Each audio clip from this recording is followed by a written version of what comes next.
mentioned, Cari Tuna is here. She is the president of the Open Philanthropy Project and Good Ventures, philanthropic organizations through which she and her husband, Dustin Moskovitz, co-founder of Facebook and Asana, aim to do as much good as they can with their giving. Through Good Ventures and Open Philanthropy, she has supported organizations including the Alliance for Safety and Justice, the Humane League, Mercy for Animals, and the Future of Life Institute. She has also invested in AI startup Vicarious, whose founder, Dilip George, will be on our AI risks panel on the main stage here tomorrow. Cari is also a board member at GiveWell, with which Good Ventures works very closely. Please join me in welcoming, for another fireside chat, Cari Tuna.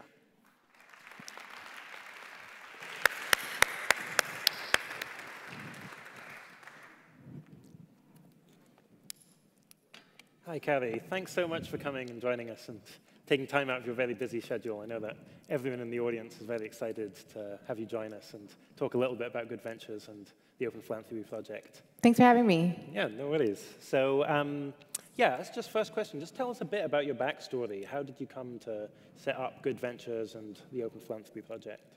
Sure. So I was a reporter for the Wall Street Journal out here in San Francisco when I met my now husband, Dustin Moskovitz. Sorry, the echo is distracting me a little bit. He had co-founded Facebook and more recently a company called Asana.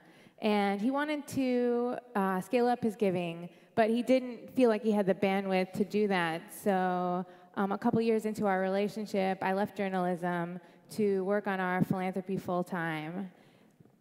Cool. And so if you don't mind me asking, how much do you plan to give away of your wealth over the course of your lifetime? We plan to give the vast majority of our wealth while we're alive. Wow, that's absolutely fantastic. And yeah, what was the kind of motivation then behind you and Dustin wanting to make such a large commitment to the world? Sure. That was a decision Dustin had made already when I met him, and it was something I really supported and admired.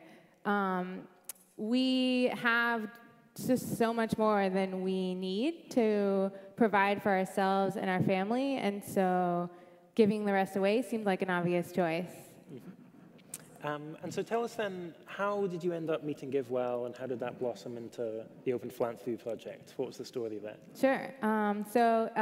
In late 2010, I was getting ready to leave journalism, and I was learning about giving, and I read Peter Singer's book, The Life You Can Save, which mentioned GiveWell, and had a really profound effect on the way I thought about giving.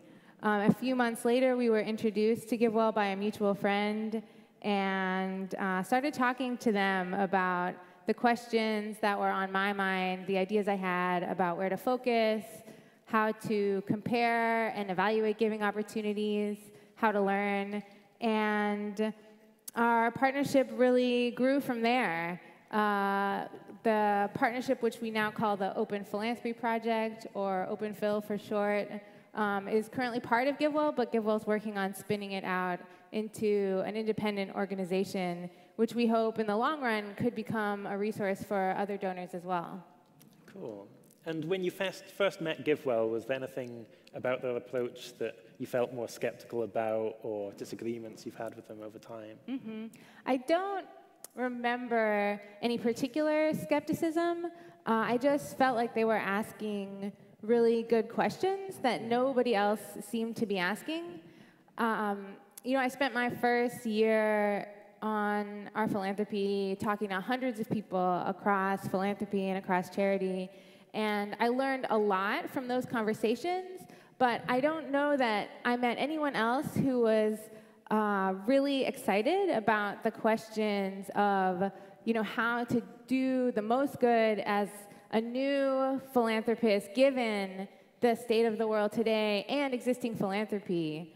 And so that's something that we started working with GiveWell on. Yeah. Okay, cool. And so that was, 5 years ago now, I guess. So in that period, you've made a number of grants. What are some, tell us about a few of them, and especially the ones that you feel most excited about. Mm-hmm. Well, there are a lot of grants I'm really excited about, so it's hard to choose just a few, but last year we made a large grant to Give Directly, which makes direct cash transfers to extremely low-income people in developing countries. That grant was not only meant to provide funding for cash transfers, but also to help Give Directly build its capacity to fundraise and build its capacity to work with government aid agencies to compare their programs with cash transfers. We're also really excited about the Center for Global Development, which is a DC-based think tank that looks at how developed world policies, government policies, affect the global poor. In the US, we're really excited about criminal justice reform, and particularly our grant to the Alliance for Safety and Justice. We're excited about the work we've done on farm animal welfare, where we've seen really exciting progress, especially around cage-free reforms in the US. And about the Center for the Center for Popular Democracy and their work on macroeconomic stabilization policy. Terrific. And so recently, Holden made a post from Open Philanthropy saying that Open Philanthropy over 2016 was going to make artificial intelligence kind of main focus area, and explained their thinking at quite some length. Can you tell us a bit about your own views on developments of artificial intelligence and that as a potential philanthropic cause? And if you have thoughts on timelines, what areas are particularly neglected, and so on? Sure. So our team believes there's a non-negligible chance that transformative artificial intelligence could be developed in the next couple of decades. And they see concrete work we could support today to help minimize potential risks around advanced artificial intelligence. We think if advanced AI is developed, it's likely to be very positive for the world, but we also see some possibility, some potential for misuse or for accidents. And so that's the type of, those are the type of risks we think we can hopefully help to mitigate through funding some work today. Cool. And so are there any other causes that you feel potentially excited about, but you just feel, I just don't know enough about these yet, that you're planning to learn a lot more about over the coming years? Sure. Yeah. Well, we're still super early. I mean, only 5 years into this work. And to date, we've spent a lot of time learning about global health and development, about policy, particularly in the US, and global catastrophic risks. But another big category of work that we think is very promising, but we haven't only just begun looking into is scientific research. So this summer, we recently hired 3 full-time science advisors who are helping us explore possible focus areas in science. Yeah, and obviously a really hard thing to tackle because you've got to become good scientists yourself in order to be able to know where the grants are going to be most valuable. So then let's move on to kind of relationship between Open Phil and the effective altruism community. I mean, what are your views on the effective community at large, the effective altruism community? And what are some of the things that you think you'd like to see us do more of, or things you think we could do better? So we consider ourselves a part of the effective altruism community, and we're excited to help it grow, both in terms of size and sophistication. We don't agree with everything that everyone in the EA community puts forward, but we consider the EA community a great resource because it's full of people who are also thinking hard about how to do as much good as they can with their time and their money, and who are interested in learning about our work and critiquing it in productive ways. As far as things I think we as a community could do better, I think there is a tendency towards overconfidence in the EA community that sometimes undermines our credibility.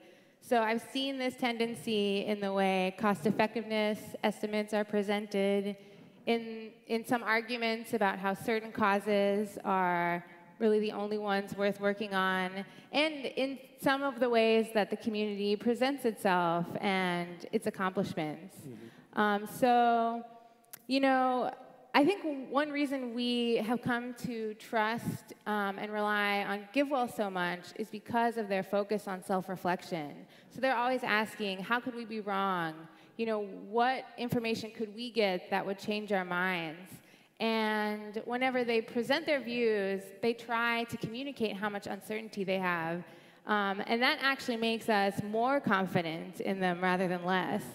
And so I would really love to see self-reflection become more of a core value of the effective altruism community. Okay, yeah, well, that's a great answer. And so, yeah, one thing that's been really notable for me kind of over the last few years is in terms of the causes that GiveWell and Open Phil have chosen to focus on. So GiveWell First Starts is looking at both US education as well as kind of global poverty charities. And over time, that's a much broader array of cause areas. But there seems to have been this, GiveWell and Open Phil seem to have notably moved more towards cause areas that were being championed in the effective altruism community a number of years ago. So, the big ones being as well as extreme poverty, factory farming, and global catastrophic risks, and artificial intelligence as well. And then also including maybe more minor things that weren't talked about as much, but had some representation, like international labor mobility as well. And so what I'm wondering is just, what was the kind of causal story there? How much of that was influence from others in the effective altruism community on GiveWell versus just, there are just some good answers here and just two independent lines of inquiry converging on some of the same answers? Mm-hmm. Yeah, I think it was both. Mm-hmm. So we pay close attention to the EA community, and we've gotten a lot of ideas there. And then we take those ideas and we check them out for ourselves, and we compare them to ideas from others using our criteria of importance, tractability, and neglectedness. Okay, that's a good, again, a great answer. And yeah, at the moment, it seems to me that for the kind of donor within the effective altruism community, there's something of an issue if you're, really endorse the same kind of cause neutrality and strategic cause selection. That's kind of another one of the core values of effective altruism, because the traditional GiveWell donors, which are recommended charities that are aimed at kind of individual donors, are all within kind of global health and or economic development. And then Open Phil obviously is making grants within other areas as well. But Open Phil has been clear to say, well, that's not necessarily meaning that it's great for an individual donor. And obviously there's animal charity evaluators as well, but that's just focused on animals. And so sometimes I think people who are completely cause neutral can say, well, where's the recommendations just for me if I'm just completely open on where to give? What do you think the best solution for that person kind of might be? Could they and should they donate to Open Phil, or what might the options be there? Yeah, it's a tough question.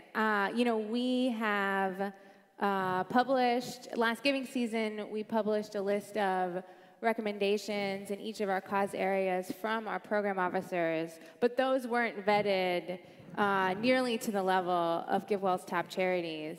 But I'd be curious to hear if they were useful to people, and I could definitely imagine our doing that again. The Open Philanthropy Project does have a donor advice fund that individuals could contribute to, but it's not an option that we've publicized so far, partly because Good Ventures still isn't at its spend down rate, meaning that in a given year, we still have more money we could spend than giving opportunities we're excited to fund. So that would be, something to keep in mind for anyone who's interested in donating to the Open Philanthropy Project. That being said, any donations would increase our runway, and they would help us tell a story about how Open Phil can be a resource to more than me and Dustin, has a broader appeal and could grow to influence even more giving than ours. Yeah, I'd donate there. So yeah, another thorny issue then is issues about kind of counterfactuals with respect to donations. And so obviously you've written at this at length, but for the audience, a worry that an individual donor might have donating to one of GiveWell's top recommended charities is, when there's Open Philanthropy Project there and Good Ventures there, why isn't that the funding gap of Against Malaria Foundation and so on just being closed by Good Ventures? Whether you might think, well, there's a few options. One might be that Good Ventures just doesn't think that's the best giving opportunity, in which case then surely I should just give someone else or give to OpenPhil itself. Or it might think, well, it does think it's the best giving opportunity, and maybe my donations are just kind of fungible, really, and just displacing Open Philanthropy's donations. Or the third option might be if Open Philanthropy or Good Ventures is holding back to some extent in order to incentivize others to give. But there, that maybe might make you uncomfortable insofar as, if there's just people you can be helping now and some of them you're not helping just in order to incentivize other people to have a greater good, at least maybe non-consequentialists might feel less comfortable about that. So it's clearly a very thorny issue. And what's your kind of latest thinking on this question? This is another really tough question. And I have decided to follow GiveWell's recommendation on this. They've spent hours and hours agonizing over this question, discussing it, and debating it. And so I'll try to summarize their views for you. But if you'd like to learn more, they've written about it extensively on the GiveWell blog. So there's a set of challenges that arise when donors want to give to the same cause, and that set of challenges we've started referring to as coordination theory. Imagine there are two donors, and both of them will want to give to a charity with a set amount of room for more funding. But each of them has different second-choice charities.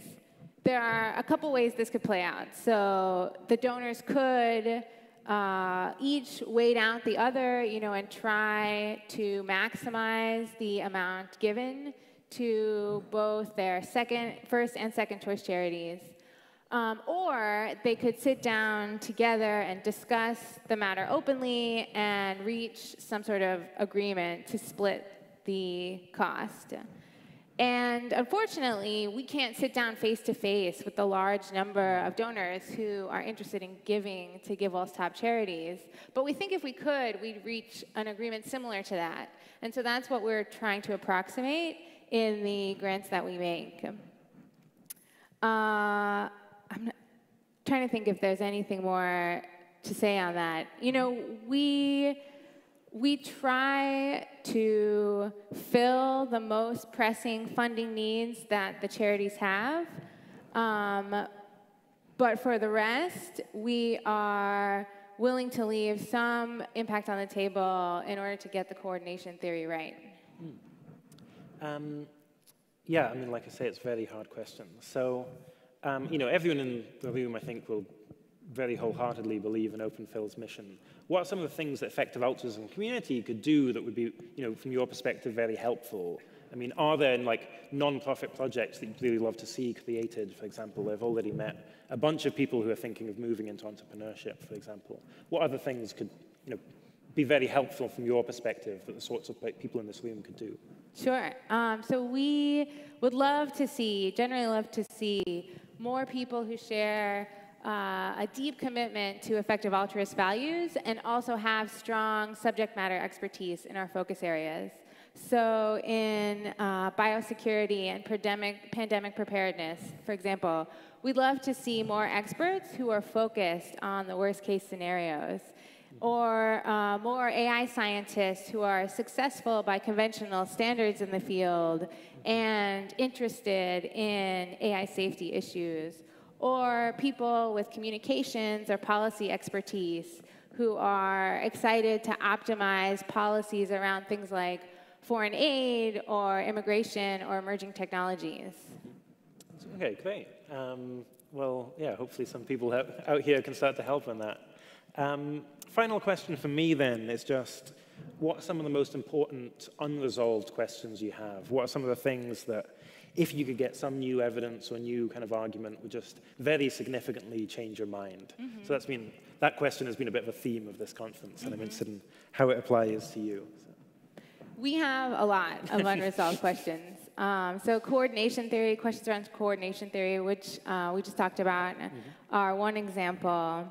We have questions around how much weight to put on our best guesses around the far future, how to get honest feedback from people who might be afraid of making a bad impression on us especially if they're grantees or if they want to become grantees. How to get critical feedback that's also educational to us and helpful to us, given how few people in general share our basic goals and premises. OK, so that was the last question for me. But actually, that segues into first question from the audience is, yeah, how much have you spoken with other major philanthropists, foundation owners, and so on? What do they think about Good Ventures' approach? To what extent have you been, to what extent has you talking to people had traction in terms of changing some people's minds? We spend a lot of time talking to other foundations and some time also talking to potential donors, potential future donors. And I think that we have a generally positive reputation. People tend to be really interested in what we're doing around information sharing. I think there's some interest in our cause selection work, but also some skepticism, since it's not typically how a foundation or a donor goes about selecting focus areas. That makes sense. And second question then is, for kind of entrepreneurially minded people, and they've got an option between trying to build up an amazing company and build up wealth in order to then give, or they could just directly work on projects that are doing great stuff. And if that's the dichotomy that's open to them, do you have any views on what would be better for them to pursue? So I feel like this is a better question for Will. And so I'll probably just paraphrase an answer I've heard you give before. I think that for really outstanding organizations and causes that have open positions or talent shortages that you think you can fill, like that, there's a really, that's an opportunity I would be really excited about. And generally, I mean, what would you say for? Yeah, I mean, I'd agree with that. I mean, it depends a lot on the personal circumstance. So you can learn a huge amount doing entrepreneurship, even if you never make any money, which is true for most entrepreneurs. And that can be very valuable in and of itself if you're then going to work on direct projects. I mean, there is a possibility to do both. So you can be an entrepreneur that does something that has huge positive impact as well. And one thing I've been really happy with, I've actually met a number of people who are now doing this. The example I always point to is Wave, which is this remittances company that's both able to build potentially a very huge company, but also allow millions of additional dollars go to the poorest countries. And so it does depend on a lot on your particular circumstances, and depending on exactly where you can work, depending on exactly what the project is going to do the work, I think. So another question then relates to the Gates Foundation. So within the kind of realm of foundations, they're clearly one of the ones that are closest to effective altruist ideals. And many people within the Gates Foundation are quite excited by effective altruism. But one big difference between the Gates Foundation and Good Ventures, for example, is that the Gates Foundation prioritizes developed world education, so US education. Spends about $600 million a year on that. Do you know why that difference is? Do you think that's more kind of personal preference on the behalf of the Gates family, or do you think that's actually they think there's something really like a huge opportunity there? Well, I do think it is something of a matter of personal preference, but I also think that we are, looking at the opportunities that exist today, given the existence of the Gates Foundation and what they work on, given what other existing philanthropists and foundations work on. And clearly, U.S. education is an extremely important issue, but our criteria are importance, neglectedness, and tractability. And U.S. education is a really popular cause among existing philanthropists, including the Gates Foundation. And so when we looked at the neglectedness factor there, we don't see as much room for a new philanthropist to make a difference as we do in some other extremely important causes.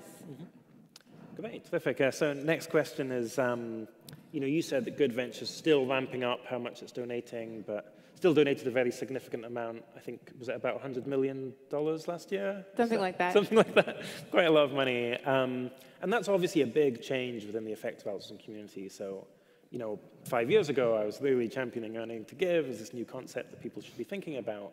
But, a lot of people now might think, well, now there's so much money coming into these top causes that earning to give becomes a lot less promising and valuable as a career path. Do you think that's the right inference to draw, or do you think that there's going to be just so many gaps that OpenPhil won't be able to fill all of that?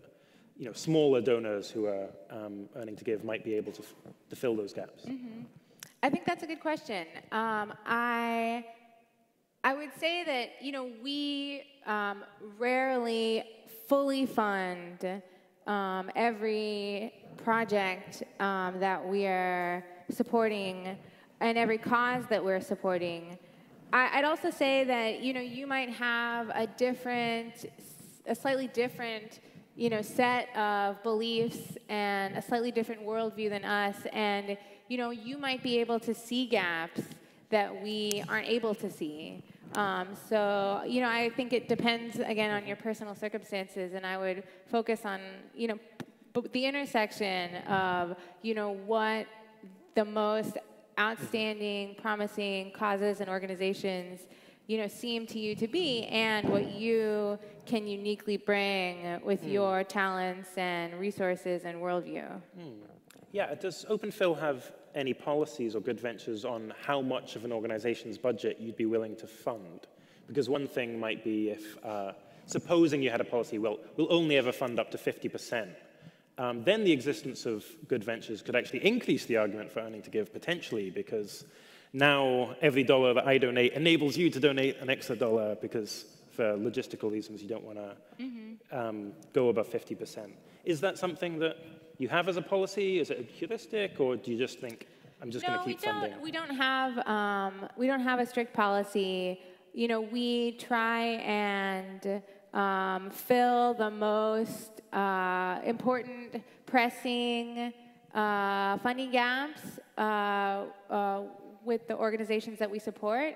But we also don't think it's good for an organization to become completely dependent on a single donor, because if they did and that donor were ever to walk away, they might not have a diversified base of support to sustain them into the future, and they may never have developed the skills necessary to raise additional support. Mm-hmm.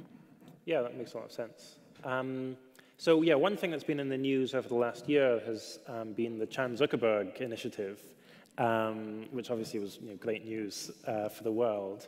What are your views on them at the moment? Obviously, they're very even newer than good ventures. So, how promising do you think? How aligned do you think they are going to be with kind of effective altruism values and cause neutrality and so on? What are your views on that? Mm-hmm. Well, Mark and Priscilla are dear friends of ours, and extremely smart, passionate, well-intentioned people. I think they're still working out the details of what to focus on and how to build their capacity of their organization. So I can't speak too much to their future plans, but I'm really excited to see what happens and to stay in touch with them as they grow and learn, so that we can learn from each other. Mm-hmm. So yeah, another question then is relationship between good ventures and open philanthropy. Are there circumstances that have happened or that you can imagine that Open Philanthropy Project would make a recommendation about a grant that good ventures should make, and then you disagree with and just wouldn't go with? How exactly does that work? Sure, I think that's certainly possible. It hasn't happened so far, and I don't anticipate, any particular instances in which that might happen. But, Dustin and I and Holden and Ellie and each person on the Open Philanthropy Project staff does have a slightly different, worldview, a slightly different set of preferences, and it's possible that there would be things the Open Philanthropy Project wanted to do that Good Ventures wouldn't. But we haven't run into that yet, and I don't foresee it in the foreseeable future. Okay, cool. Another question then is, have you considered... But that might be an opportunity for other donors who exactly, are, interested in supporting the Open Philanthropy Project's work. Yeah. So yeah, another question then is whether you've considered using cash prizes to encourage technological innovation that could solve key problems, and I guess in a way like the X Prize has maybe incentivized certain sorts of developments. So for renewable energy or some other important technological advance. Is that something that's been on your mind at all? We definitely considered it and think of it as, a possibility that we're very open to, a tool in a donor's toolbox. And we haven't yet come across an idea that we're excited to create a prize around, but we're certainly open to the possibility. Okay, another question then and if you have ideas, feel free to let us know. Okay, good. And so can you give us more of an update about the work that you've been doing on US criminal justice reform? Sure. I'm not the best person to talk about this. Chloe Coburn, who leads our work in that area, is really the one who is deep in the details. But one organization that we've given a lot of support to is the Alliance for Safety and Justice, and we're really excited to see what they do over the course of the next couple of years. They ran, the people who founded the Alliance for Safety and Justice ran the Prop 47 campaign in California a few years ago, and they're looking to go kind of state by state to advocate for sentencing reform and organize around to support sentencing reform. So organizing directly affected communities, organizing victims of violence to make the case for a new way of thinking about safety in the United States. We are also doing work around kind of prosecutors' incentives, around alternatives to incarceration, and several other angles. So I'd encourage you to check out our website to learn more about the work that we're supporting in that area. Cool.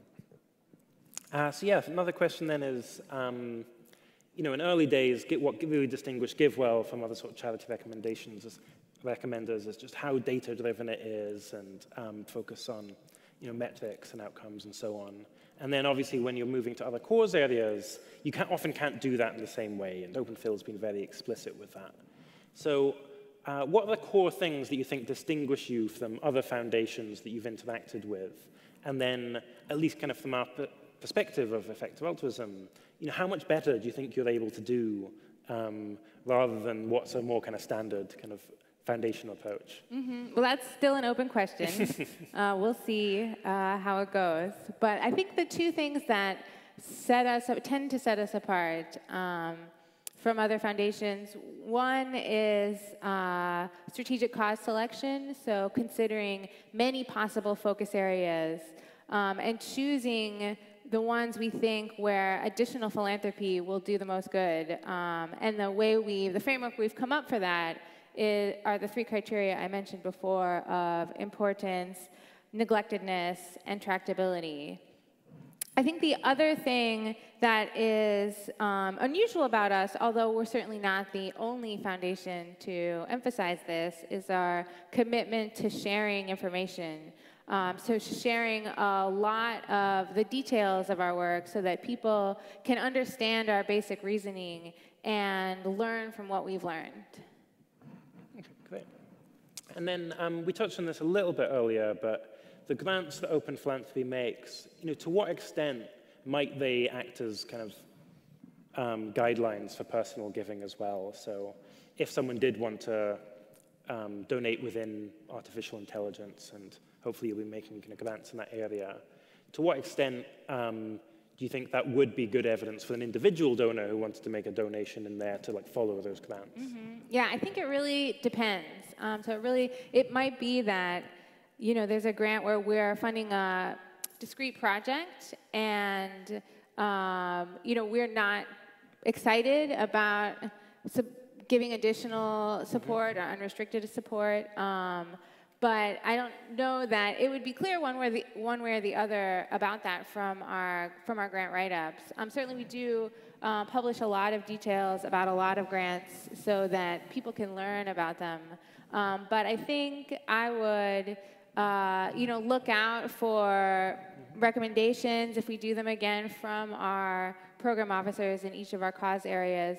Or, if you're a relatively large donor, reaching out to our program officers directly and asking for their advice is absolutely something you're welcome to do.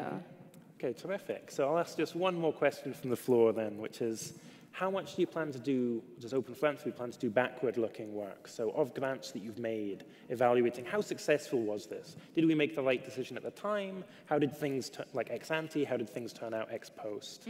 And including for speculative or just high expected value but low probability bets and so on. How much of that are you planning to do?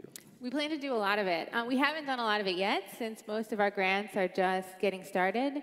But for each one, we plan to follow up periodically and say, well, first of all, when we make a grant, we try to outline, what do we hope and expect from this grant. Sometimes, if we can, we try to make predictions and assign probabilities for, what we think might happen.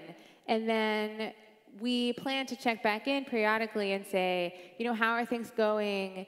Did our support, did this organization accomplish, what we and they expected or not? And if not, was the problem something we could have anticipated beforehand, or we did anticipate beforehand, or is it something we didn't anticipate and we need to kind of update our thinking and our process to learn from that? Okay, well, I can't wait to read those reviews. So, okay, thank you, audience, for all the great questions, but let's put our hands together for Cari, Tuna. Thanks so much for joining us today.